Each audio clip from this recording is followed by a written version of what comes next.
Sapa Indonesia Pagi kembali hadir untuk Anda Saudara bersama saya Nanda Aprilia. Sejumlah pemilik kafe belakangan dirundung kekhawatiran memutar lagu-lagu ciptaan musisi Indonesia di tempat usahanya. Sebab pemilik usaha tersebut akan dikenakan royalti sesuai dengan ketentuan.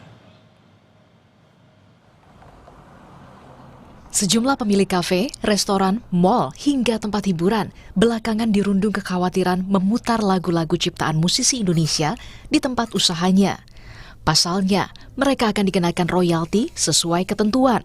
Guna mengatasi hal itu, salah satu kafe di kawasan Jakarta Selatan memilih untuk tidak memutar lagu-lagu ciptaan musisi Indonesia. Mereka memutuskan untuk menggantinya dengan musik instrumen. Peraturan itu sebenarnya saya baru tahu ini ya, gitu. Akhirnya ya udah kalau misalkan musisi Indonesia itu menetapkan untuk membayar royalti, ya kita stylenya instrumen atau enggak lagu-lagu barat aja, gitu. Berarti kalau menurut Mas nih harus bayar royalti lagi gimana itu?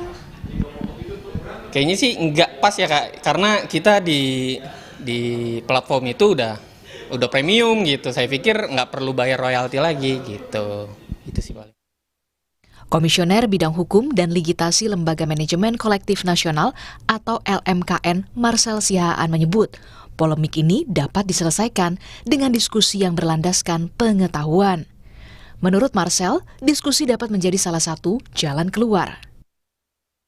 Kasus ini mencuat setelah salah satu gerai makanan di Bali harus berhadapan dengan hukum lantaran tidak membayar royalti. Hal itu pun merambat ke sejumlah tempat usaha seperti kafe, restoran, hingga tempat hiburan yang enggan memutar lagu-lagu ciptaan musisi Indonesia. Tim Liputan, Kompas TV. Untuk membahas soal royalti musik, Saudara, kita sudah terhubung melalui sambungan daring bersama dengan Agung Dharma Sasongko, selaku Direktur Hak Cipta dan Desain Industri Direktorat Jenderal Kekayaan Intelektual atau DJKI, Kementerian Hukum Republik Indonesia.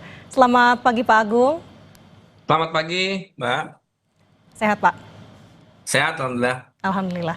Pak Agung, sebenarnya apa royalti musik dan tujuan dari kebijakan ini, Pak?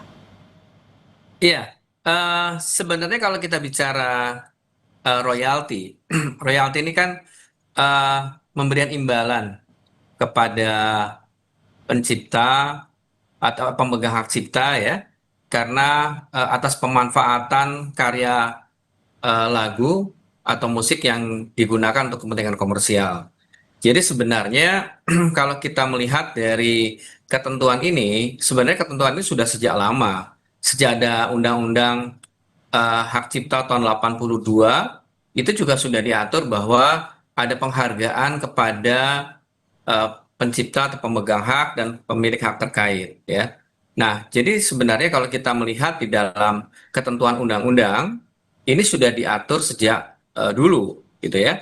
Dan juga penetapan royalti atau pembayaran royalti ini sendiri juga sudah ada sejak tahun 90. Nah, tahun 2014 Undang-Undang Hak Cipta yang tahun nomor 28 tahun 2014 itu klausulanya ditambahkan bahwa untuk penetapan royalti ada pengesahan dari kementerian atau dari pemerintah agar royalti ini besaran tarifnya itu sudah dikomunikasikan antara lembaga manajemen kolektif ya, lembaga manajemen kolektif nasional dengan pengguna atau user. Nah, seperti itu. Nah, jadi pengesahan itu sejak tahun 2016 sudah ada pengesahan, tapi kalau praktek pembayaran royalti sudah ada dari tahun 90 sudah ada itu. Oke, ini sebenarnya memang sudah diatur sebelumnya di UU Hak Cipta. Tapi kalau untuk Hak Cipta sudah ada sebetulnya. Untuk karya-karyanya sendiri memang untuk karya khususnya di Indonesia saja atau mungkin juga dari internasional atau seperti apa Pak Agung? Ya, sebenarnya praktek ini juga secara internasional juga ada. Jadi ketika pembayaran royalti ini tidak hanya untuk musisi Indonesia, tapi juga untuk luar negeri. Jadi ketika penarikan royalti yang dikenakan, ya itu juga sama saja kita juga membayar royalti untuk yang di luar negeri. Karena kan kita juga menyerahkan repertoar ke lembaga manajemen kolektif internasional di SISEK di internasional menyerahkan kepada mereka repertoarnya, dan kemudian nanti mereka yang akan menarik kalau lagu-lagu kita digunakan di luar negeri. Nah, nanti setelah itu mereka akan memberikan kepada musisi kita yang ada di Indonesia. Itu mekanismenya, dan sebaliknya kita juga mendapat repertoar dari internasional untuk menarik yang lagu-lagu yang diputar di Indonesia, lagu-lagu asing yang di Indonesia. Jadi semua yang ditarik itu sebenarnya tidak hanya untuk lagu Indonesia saja, tapi lagu internasional juga ditarik gitu. Oke. Nah, sebenarnya ini sudah berlangsung lama hal seperti itu. Oke, kalau untuk besaran royaltinya sendiri ini diatur oleh siapa sebenarnya Pak Agung? Dan bagaimana untuk klasifikasinya? Jenis usahanya kita tahulah tidak hanya perusahaan waralaba besar saja, kita katakan juga ini menyasar untuk yang merintis, kita katakan seperti salah satunya mungkin UMKM, seperti apa Pak Agung? Iya, jadi sebenarnya gini, prinsip dasarnya adalah setiap eh, layanan publik bersifat komersial atau ruang-ruang publik yang menggunakan lagu atau musik untuk kepentingan komersial itu secara prinsip mereka harus membayar royalti. Nah, tetapi kalau kita lihat juga di dalam ketentuan undang-undang peraturan pemerintah nomor 56 tahun 2021 ya, itu ada klausula yang menyebutkan bahwa ada perbedaan tarif yang untuk UMKM atau usaha mikro menengah gitu ya. Dan juga itu didasarkan kepada hal-hal yang berkaitan dengan ruang lingkup tempat usahanya gitu ya. Terus kemudian eh, kemampuan usahanya bagaimana. Jadi artinya tetap akan ada keringanan-keringanan yang diberikan gitu ya. Nah, selama ini yang praktek saya pantau dari lembaga manajemen kolektif nasional yang melakukan penarikan royalti, itu ada perbedaan-perbedaan yang digunakan ya. Jadi kalau seperti contohnya di dalam keputusan Menteri tahun 2016 ini terkait dengan tarif royalti, di situ sudah ada banyak ketentuan-ketentuan yang eh, dalam kategori eh, layanan publik bersifat komersial, seperti kafe, restoran, gitu ya. Seperti kafe dan restoran itu kan eh, pembayaran royaltinya 120.000 per kursi per tahun, Mbak. Oke, 110.000 per kursi per tahun. Artinya sekarang kalau katakanlah dia punya di kursinya full itu kursi misalkan Pak, berarti harus bayar ada 1.200.000 per sekitar tahun. ada 30 kursi umpamanya dia disediakan. Oke, Tapi yang rata-rata per hari cuma 6 kursi yang biasa 6 kursi yang orang datang gitu ya. Mhm. Nah, itu yang dihitung rata-rata itu adalah untuk UMKM seperti itu. Hmm. Dilihat tingkat minimalnya gitu ya. Nah, atau mungkin ada hal lain lagi yang mungkin bisa disampaikan bagaimana keadaan tempat usahanya. Nah, ini kan hal-hal yang artinya bisa dijadikan sebagai patokan gitu ya. Dan sekarang ini kalau kita lihat eh, sudah cukup banyak ya tempat-tempat usaha ya yang membayar royalti ya. Hmm. Jadi kalau kalau berdasarkan data yang kita peroleh itu seperti contohnya restoran itu sudah cukup banyak, bahkan tahun 2024 itu sudah ada sekitar 219 restoran yang membayar royalti, terus kemudian tempat karaoke itu ada 744, Hmm. kemudian ada mall pertokoan ada sekitar 532 yang membayar, ya ini seluruh Indonesia ya kategori Oke. seperti itu. Artinya memang sudah banyak dari tahun ke tahun yang memang melakukan pembayaran royalti yang secara sejak lama sudah berlangsung gitu ya. Oke. Pak Agung, harus dikonfirmasi 120.000 ini memang diperuntukkan untuk perusahaan atau pelaku usaha yang memang memiliki usaha besar atau waralaba besar, atau juga ini menyasar untuk UMKM juga 120.000 per kursi? Iya, tadi kan standarnya 120.000 per kursi ya untuk restoran ya contohnya Oke. gitu ya. Nah, tapi kan tadi kalau untuk UMKM ada keringanan-keringanan lagi Oke. yang didasarkan pada tempat usaha, kemudian kemampuan berusaha itu kan juga dilihat oleh LMKN, Lembaga Manajemen Kolektif Nasional tuh artinya tidak serta-merta menyamakan dengan restoran yang sudah lebih maju gitu ya. tetap akan dilihat kemampuan usahanya, kemudian ruang lingkup usaha. Sebenarnya itu hanya dialog saja, nanti Oke. bagaimana kemampuannya itu kan dilihat, karena dalam peraturan pemerintah nomor 56 tahun 2021 dalam pasal 11 sudah dijelaskan apa namanya untuk apa namanya ada keringanan untuk UMKM atau usaha mikro gitu ya. Oke, keringanan seperti apa Pak Agung? Katakanlah pelaku usaha ini mengalami kesulitan finansial, lalu bagaimana solusinya jika memang kondisinya Ya, seperti itu? itu tadi. Kalau ke apa kesulitan finansial, artinya dia juga baru buka usaha, Mhm. itu kan juga dipertimbangkan Oke, bagaimana, gitu ya. Nah, artinya kita itu mungkin ada hal-hal yang mungkin bisa bisa dilihat apa namanya kemampuannya dan sebagainya, gitu. oke. Kita tahu untuk hak royalti ini kewenangannya sebagian besar diatur oleh LMKN, seperti Anda tadi sampaikan Pak Agung. Sebenarnya bagaimana peran dari Ya, LMKN mengatur ini Pak Agung? iya. Jadi pertama yang harus saya sampaikan bahwa eh, penarikan royalti ini dilakukan murni oleh lembaga manajemen kolektif nasional.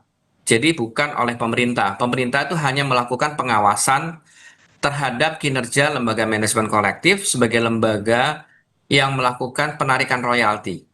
Jadi kedudukan dari lembaga manajemen kolektif nasional ini melakukan penarikan satu pintu atas pemanfaatan lagu atau musik yang digunakan untuk kepentingan komersial, untuk kepentingan apa komersial di layanan publik bersifat Oke. komersial pada ruang-ruang publik gitu ya. Nah, kemudian setelah itu ditarik dalam menggunakan eh, akun bank LMKN, kemudian mereka akan mendistribusikan kepada lembaga manajemen kolektif yang ada di bawahnya untuk diteruskan kepada pemegang hak cipta dan pemilik hak terkait seperti penyanyi, musisi, dan juga produser rekaman. Nah, seperti itu. Itu cara bekerja dan Hmm. kedudukan mereka seperti itu. Kami dari pemerintah hanya melakukan pengawasan. Jadi mereka harus lapor kepada pemerintah tentang apakah mereka sudah mendistribusikan secara benar dan kemudian sudah sampai kepada pemegang hak. Nah, ini merupakan tugas dan fungsi pemerintah untuk melakukan pengawasan. Nah, jadi ketika mereka tidak bisa perform, tidak bisa melaksanakan pekerjaannya dengan baik, maka ya pemerintah akan memberikan peringatan kepada lembaga manajemen kolektif nasional maupun lembaga manajemen kolektif yang ada di bawah LMKN. Gitu. Nah, ini ruangnya seperti itu. Jadi sama sekali pemerintah tidak menarik uang itu untuk masuk ke negara, tidak. Ini semua kepentingan pencipta atau pemegang hak cipta dan pemilik hak terkait. Hmm. Oke, Pak Agung, sebenarnya kan kalau kita melihat sikon saat ini ramainya akhir-akhir ini ya Pak Agung. Sebenarnya bagaimana Iya, pengawasan dari pihak Bapak sendiri? Apakah memang semua pencipta lagu ini sudah mendaftarkan hak ciptanya atau seperti apa sih Pak? iya, sebenarnya gini, kalau kita melihat dalam eh, pembayaran royalti ini kan didasarkan pada eh, berapa banyak lagu yang diputar dan kemudian lagu tersebut didistribusikan kepada pencipta karena lagu tersebut digunakan atau dimanfaatkan oleh eh, apa layanan publik bersifat komersial tadi pada ruang-ruang publik. Nah, jadi eh, pendistribusiannya adalah berdasarkan tadi penggunaan yang digunakan di pengguna di masyarakat, ya. Jadi kalau sekarang penghitungannya didasarkan pada itu. Jadi kalau sekarang pendistribusiannya kalau kami lihat dari hasil apa namanya rekapnya memang sudah ada pendistribusian yang langsung kepada pemegang hak cipta. Hmm. Nah, memang sebenarnya kalau kita lihat dari angka yang didapatkan, kalau saya menganalisis dari laporan keuangan yang dilaporkan oleh LMKN, memang belum seluruhnya sampai ke seluruh Indonesia ya. Eh, untuk penarikan royalti ini mungkin belum belum dikatakan belum optimal gitu ya. Masih beberapa kota besar di kota-kota besar yang melakukan pembayaran-pembayaran royalti gitu ya. Jadi sebenarnya kalau umpamanya seluruhnya sudah apa namanya optimal, mungkin ini akan pembayarannya untuk pendistribusian kepada pencipta dan pemegang hak akan lebih meningkat lagi gitu. Nah, yang ini yang menjadi pertanyaan Pak Agung, sebenarnya bagaimana teknis dari LMKN sendiri untuk kemudian bisa melakukan pengawasan, melihat turun ke lapangan, menarik royalti tadi, kemudian didistribusikan kepada pencipta. Sebenarnya alurnya seperti apa Pak untuk LMKN? Ya, LMKN itu kan mereka pertama melakukan edukasi kepada masyarakat pengguna untuk ketika ada menggunakan lagu, penggunaan lagu itu kan bisa dalam berupa konser musik, terus kemudian ketika konser musik membawakan lagu orang lain itu juga merupakan bagian dari penarikan royalti. Terus kemudian dan tarifnya kan juga ada itu untuk konser musik itu tiket peserta tiket penonton dikali 2% gitu ya. Atau kalau dia gratis ya ongkos produksi dikali 2%. Ya. Nah, itu royaltinya seperti itu. Jadi artinya memberikan edukasi kepada masyarakat tentang kewajiban bayar royalti. Jadi kemudian setelah itu mereka melakukan penarikan kepada user.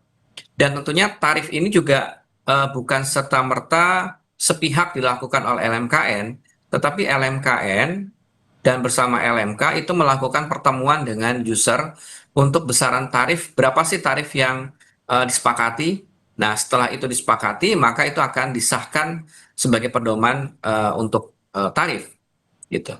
Nah, Oke. ini yang dilakukan dan edukasi-edukasi itu dilakukan terus oleh LMKN dan kemudian juga ada dialog-dialog yang intens antara LMKN dengan pengguna, gitu ya. Selama ini yang dilakukan seperti itu.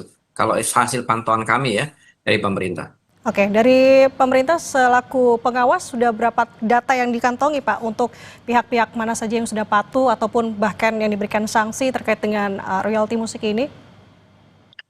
Ya, jadi memang kalau dilihat dari angkanya yang kita bisa lihat, eh, ini kan kalau kita melihat dari perkembangannya, kita bisa melihat bahwa masih ada di kota-kota besar yang rata-rata kota-kota besar yang eh, punya yang sudah banyak membayar. Hmm, Tapi kan mungkin di eh, kota-kota kecil atau daerah di pinggir-pinggir kota itu masih banyak yang belum melakukan pembayaran.